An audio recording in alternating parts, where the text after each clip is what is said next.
Bonjour et bienvenue. Aujourd'hui, on va décortiquer ensemble le nouvel accord d'intéressement, celui qui couvrira la période 2026-2028. L'idée, c'est de le mettre face à l'ancien pour bien comprendre ce qui change concrètement. Alors, la grande question qu'on se pose tous, c'est est-ce qu'on y gagne au change? Est-ce que ce nouvel accord est une avancée ou est-ce qu'on fait un pas en arrière? Pour y répondre, il n'y a pas de secret, il faut plonger dans les détails. Allons-y. On commence tout de suite par ce qui est sans doute le changement le plus important, le plus critique même. On va parler du cœur du système, la fameuse formule de calcul qui décide de tout. Tout, absolument tout, repose sur ce qu'on appelle le résultat d'exploitation consolidé, le REC. C'est la base, le point de départ. Si ce chiffre est élevé, il y a une prime. S'il est bas, il n'y a rien. Donc vous comprenez bien que savoir comment ce REC est calculé, c'est essentiel. Pour faire une analogie toute simple, imaginez que votre note à un examen dépende d'un calcul, mais que le prof refuse de vous donner la formule. C'est un peu ça, l'impression que donne ce nouvel accord. Et là, quand on compare les deux textes, le contraste est frappant. D'un côté, l'ancien accord était d'une clarté totale. Il donnait le document de référence, l'alias fiscal 2052, et même la ligne précise à regarder, la ligne GG. Impossible de se tromper. Et de l'autre, le nouvel accord se contente d'une petite phrase très générale, sans aucune référence, sans aucun détail. Du coup, qu'est-ce qu'il manque? Il manque la référence au document officiel. Il manque les lignes comptables. Il manque la méthode de calcul. En fait, il manque tout ce qui permettrait à n'importe qui de refaire le calcul et de vérifier que le compte est bon. Tout ça a disparu. Et attention, ce n'est pas juste un détail pour puristes, ça a une vraie implication juridique.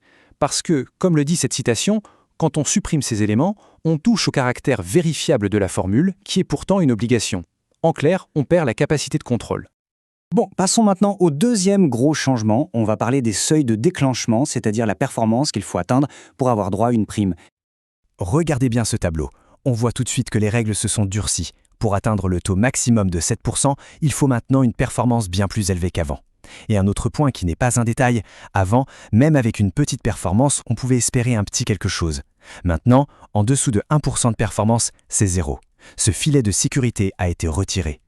Gravez bien ce chiffre dans votre tête, 1,80%. C'est la nouvelle barre à franchir pour espérer toucher le jackpot, le taux de 7%. Avant, c'était 1,14%. La marche est devenue plus haute, tout simplement. Au-delà des grands chiffres et des pourcentages, il y a d'autres changements un peu plus cachés dans le texte. Des changements qui peuvent sembler techniques, mais qui ont des conséquences très concrètes sur la répartition de l'argent. Premier exemple, le temps partiel.